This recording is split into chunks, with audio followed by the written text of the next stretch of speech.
నమస్తే మేడం. నమస్తే అండి. మా నేచర్ మెడిటేషన్ ఛానల్ మీకు స్వాగతం పలుకుతుంది. మా నేచర్ మెడిటేషన్ ఛానల్ యొక్క ప్రేక్షకులకి మీ యొక్క ధ్యాన జీవితం, ధ్యాన అనుభవాలను పంచగలుగుతుందిగా కోరుకుంటున్నాం. ముందుగా మీ పేరు, మీ ఊరితో స్టార్ట్ చేయండి. మాది ద్రాక్షారామం అండి. నా పేరు ఎల్ల విజయలక్ష్మి. ముందుగా పెద్ద మహాపత్రిజీ గురుదేవులకు నా వందనాలు. ఏమి ఇచ్చినా ఆయన రుణం తీర్చుకోలేమండి. అంత అద్భుతమైన జ్ఞానాన్ని మనకి చిన్న చిటికాలో చెప్పేశారు. ఇంత అద్భుతమైన జీవితం నీకుందే అని తెలియలేదండి. ఇంతవరకు కూడా తెలియలేని మనకి, అజ్ఞానంలో ఉన్న మనకి కళ్ళు తెరిపించి ఈ రోజుని నువ్వు ఇంత చక్కని బతుకుతున్నావు, కానీ జ్ఞానం అనేది లేదు నీకు. ఆ జ్ఞానం అనేది తెలుసుకుంటే నీ జీవితం ఎంత అద్భుతమో, కళ్ళు తెరిచి చూడు, అజ్ఞానంలో ఉండొద్దు అని పత్రిజీ గురువు గారు చిన్న చిట్కాలా చెప్పేశారండి. ఇటువంటి చిట్కా, ఇంత చిన్న చిట్కా ఎవ్వరూ చెప్పలేదండి. ఇది చిన్నదిగా భావించవచ్చు, కానీ చాలా పెద్ద విషయం. కానీ ఇంత అద్భుతమైన విషయాన్ని చక్కగా చెప్పి మనకి జ్ఞానం అనేది నేర్పించి, అజ్ఞానం నుంచి తొలగించి మనల్ని జ్ఞాన మార్గం వైపు, ఆధ్యాత్మిక జ్ఞానం మార్గం వైపు నడిచి జాగ్రత్తగా ఈ జన్మని సార్థకం చేసుకోమని ఆయన చక్కగా చెప్పారండి మనకి. ఇంత అద్భుతమైన గురువు ఎక్కడుంటారండి? ఏ దేవుడిని చూడండి, ఏ ధ్యానం చూడండి, ఎవరిని చూడండి, ఇంత చిన్న చిటికలో ఇంత చక్కగా అద్భుతంగా చెప్పిన మనిషి కాదండి బాబు ఆయన. నిజంగా పరమాత్ముడే అలాగా రూపంలో వచ్చి మనకి కళ్ళు తెరిపించి ఈ రోజు నేను ఇలా మసులుకో, ఈ ముళ్ళ బాటలోకి వెళ్ళకు, ఆ మంచి బాటలోకి వెళ్ళు అని చెప్పి మన కళ్ళు తెరిపించారండి ఆయన. రోజుకి ఎంతసేపు ధ్యానం చేస్తున్నారు మీరు? రోజు తెల్లవారుజాముని తెగిస్తానండి. 6 to 7, 4 to 6 దాకా చేస్తాను, లేకపోతే ఒకసారి 7. మళ్ళీ మధ్యాహ్నం ఒక అరగంట, సాయంత్రం ఒక అరగంట, మొత్తం మీద 3 గంటల సేపు పూర్తి చేసుకోండి. తప్పనిసరిగా 3 గంటలు. ఏ కష్టం వచ్చినమ్మా ఆ ధ్యానంలో కూర్చుని అలా తలుచుకుంటే అన్నీ మరిచిపోవచ్చు. హాయిగా ఉంటుంది.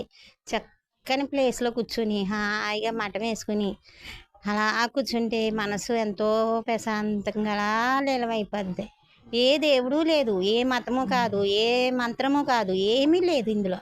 మనలో మనం మమేకమై చక్కగా అలా హాయిగా కూర్చుంటే ఎన్నో ఆనందాలు, ఎంతో అద్భుతాలు చక్కగా ఉంటుందండి.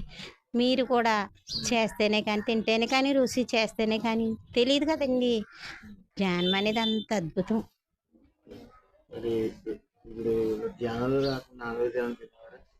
తినేవాళ్ళు అండి, ఇప్పుడు మానేసి. చాలా.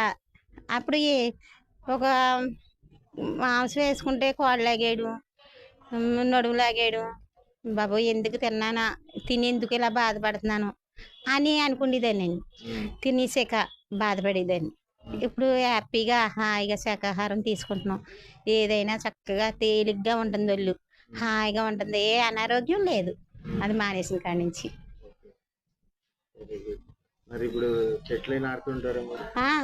అంటే చూడలేదు కానండి, చెట్లు అంటే చాలా పిచ్చి. చిన్న చిన్న మొక్కలు అవి పెంచుతాను. చోటు ఉన్నంతట్లో. చెట్లు నరికేసి బిల్డింగ్లు కట్టడం, అలాగే పొలాలతో చెరువులుగా మార్చడం లాంటివి చేస్తున్నారు కదా, వాటిని చూస్తే మీకు ఏమనిపిస్తుంది? ఏంటి ఇలాగా అన్యాయంగా అలా కొట్టేస్తారు? అవి మనకి ఎంతో ప్రాణవాయువుని ఇస్తున్నాయి. అట్లు గాలి మనకి ఎంతో స్వేచ్ఛగా హాయిగా ప్రాణవాయువుని ఇస్తున్నాయి. అలా తులసి మొక్క చూడండి ఎంత ప్రాణవాయువో. ఎంత ఒకసారి అండి నేను విజయవాడ శాకాహార ర్యాలీకి వెళ్ళామండి, పత్రిజీ గారు పుట్టినరోజుకి వెళ్తే అప్పుడు ట్రైన్లో ఉక్కురు బిక్కిరి అయిపోతే అక్కడ తులసి మొక్కలు పెంచిపెడితే అది నా బ్యాగ్లో ఉంది. ఆ ఉక్కురు బిక్కులో ఇంకా నా ప్రాణం పోయింది. ఈరోజు ఇందులో నొక్కేస్తున్నారు నన్ను ఎలాగా అనేటప్పటికి ఆ తులసి మొక్క అండి అలాగా నాకు వాసన పీర్పించి, వాసన వచ్చి అలా ప్రాణవాయువుని పోసి నిజంగా వచ్చేదాకా కూడా నన్ను అలా ప్రాణంతో నిలబెట్టిందండి బాబు. అప్పుడు తెలిసింది నాకు తులసి మొక్క విలువ.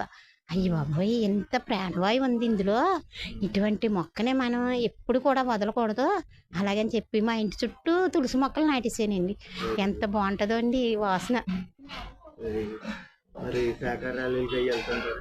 వెళ్తామండి. ఎన్ని ర్యాలీలు చేశారు ఇప్పుడు? శాఖాహార ర్యాలీ 10, 15 శాఖాహార ర్యాలీకి వెళ్ళామండి. మీకు బాగా అనుభవం పొందిన ర్యాలీ ఏమైనా ఉందంటే ఈ ర్యాలీలో పాల్గొన్నందుకు దాని జన్మధన్యమైంది అని అనిపించిన ర్యాలీ ఏదైనా ఉందా? మనం కోరుకొండ వెళ్ళాం కదండి. అక్కడ చాలా అద్భుతంగా శాఖాహార ర్యాలీ చేశారు. నడవలేని వాళ్ళు కూడా నడిచేసారు. ఎంతో దూరము, మంచి ఎండ అయినా సరే ఎవ్వరు అలసిపోలేదు. చుక్క నడిచేసారు. నడిచి వెళ్ళి వచ్చాక ఎవరన్నా అయితే కాళ్ళు నొప్పులు అంటారు. అసలు కాళ్ళు ఉన్న నొప్పులు కూడా పోయినాయండి. వెరీ గుడ్ అండి. మరి ఇప్పుడు యువతరం ఉన్నారు, వాళ్ళు ధ్యానంలోకి రావాలన్నా శాఖాహారులుగా మారాలన్నా మీరు ఏమైనా సందేశం తెలుసుకుంటే మన ఛానల్ యొక్క ప్రేక్షకులు చెప్పండి. మీరు ఇచ్చే సందేశం 10 మందిని ఇన్స్పైర్ చేయాలి. అంటే ఇప్పుడు మనం సగం వయసు అయ్యాక మళ్ళీ టైం వెనక రాదు కదమ్మా. టైము ఉన్నప్పుడే, మనం ఈ శరీరం ఉన్నప్పుడే, ఆ చిన్న వయసు పెద్ద వయసు అని కాదు, చిన్న వయసులో చేస్తే వాళ్ళని చూసి ఇంకో చిన్న పిల్లలు నేర్చుకుంటారు. అదే ఏ ఏజ్ వాళ్ళకి ఆ ఏజ్ వాళ్ళు టచ్ అవుతూ ఉంటారు కదండి. అలాగా చిన్న వయసు ఇప్పుడు ఒక పాప ఉన్నది అనుకోండి, ఆ పాపను చూసి ఇంకో పాప, ఆ పాపను చూసి ఇంకో పాప, అలా చేసే అవకాశాలు ఉంటాయి.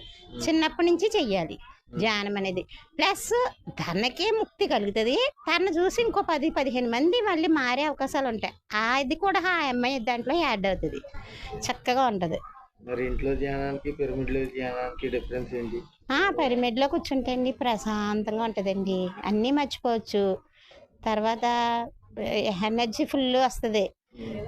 తెల్లవారుజామున అసలు లేచి అసలు మనం ఏం చేయలేము అనుకుంటాం. తెల్లవారుజాము ధ్యానం చేసి వెలుగు వచ్చాక లేచి ఇంకా ఏ పనైనా సరే ఈజీగా, ఏ నొప్పులు ఉండవు, ఏ అలసట ఉండదు, ఎంత పనైనా అలాగ చేసేసుకోవచ్చు. మరి ఇప్పుడు అలానే ఇప్పుడు చాలా మంది అంటూ ఉంటారు, ఈ ధ్యానం అనేది అవసరం, మనకి టైం పాస్ తప్ప ఉపయోగం లేదు, పని పాట లేని వాళ్ళు చేసేది ధ్యానం అంటారు కదా. మరి వాటి మీద మీకు ఏమైనా అనిపిస్తుందా? ఈ క్వశ్చన్స్ ఎవరైనా అడిగారు? అడగలేదండి.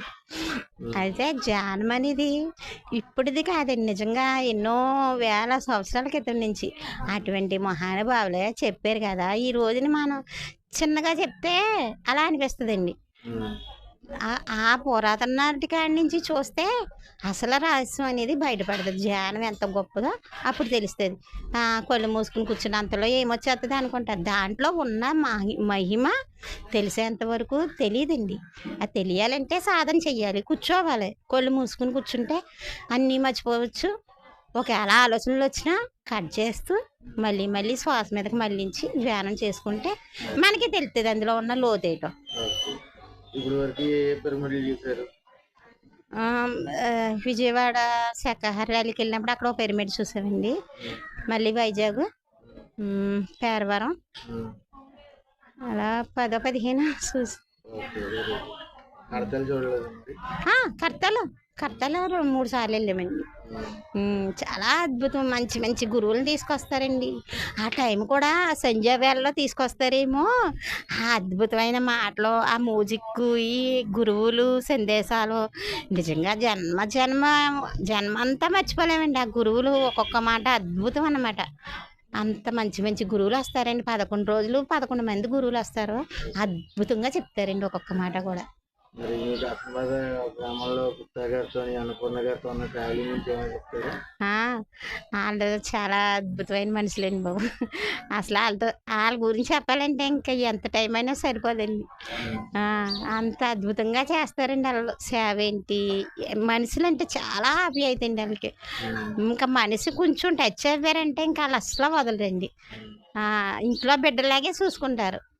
ఎంత అద్భుతం అండి. వాళ్ళ అబ్బాయి శ్రీరామ్ కూడా అండి చిన్న వయసులోనే ఎంతో ఈ సెల్లో యూట్యూబ్లో ఇవన్నీ చేసి రికార్డ్ చేసి అందరి అనుభవాలు ప్రతి ఒక్కరికి సెల్లల ద్వారా వినిపించి ఆ అనుభవాల ద్వారా మళ్ళీ ఇంకా జ్ఞానులు ఎక్కువగా తయారవ్వేలాగా ఆ అబ్బాయి చాలా కృషి చేసి ఒక పక్కన జాబ్ చేసుకుంటూ ఒక పక్కన ఈ వర్క్ చేస్తూ ఎంతో అద్భుతంగా చిన్న వయసులోనే ఆ అబ్బాయి అంత అద్భుతంగా చేస్తుంది.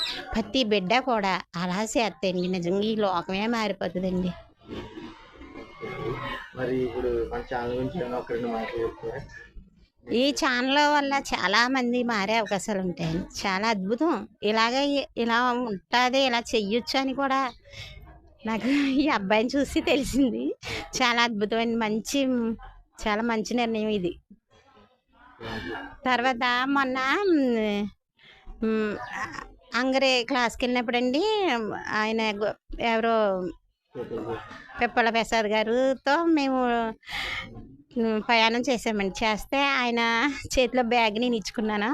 ఆయన అన్నారండి, మళ్ళీ తిరిగి నాకు ఇచ్చేయమ్మా బరువు కదా అంటే, పర్వాలేదు సార్ అంటే, ఆయన అన్నారండి, సారు పత్రిజీ గారు ఫ్లూట్ అందులో ఉందండి అనగానే నాకు ఎంతో ఆనందం అయిపోయింది. ఆ ఫ్లూటు ఆయన్ని స్పర్శ ఏదో నా చేతిలో ఉన్నట్టు అనిపించి చాలా అద్భుతంగా అనిపించింది. నా ఒక్క క్షణం కూడా ఇంకా నాలో అంతులేని ఆనందం కలిగింది. ఆ ఫ్లూటు నా చేతికి ఎప్పుడైతే వచ్చిందో, ఆ బ్యాగ్ పట్టుకోగానే నాకు అది ఒళ్ళంతా అదోలాగా అయిపోయి ఎంతో ఏదో అయిపోయినట్టు చాలా అద్భుతంగా అనిపించిందండి. నాకు ఆయనతో ప్రయాణం నా చేతిలోకి ఆ ఫ్లూట్ రావడం కూడా నాకు చాలా అదృష్టం అనిపించింది. ఓకే మేడం, మీ విలువైన సమయంలో మా ఛానల్ వరకు కేటాయించి మంచి అనుభవాలు పంచుకున్నందుకు మా నేచర్ మెడిటేషన్ ఛానల్ తరఫు నుంచి ధన్యవాదాలు. థ్యాంక్ యూ అమ్మా.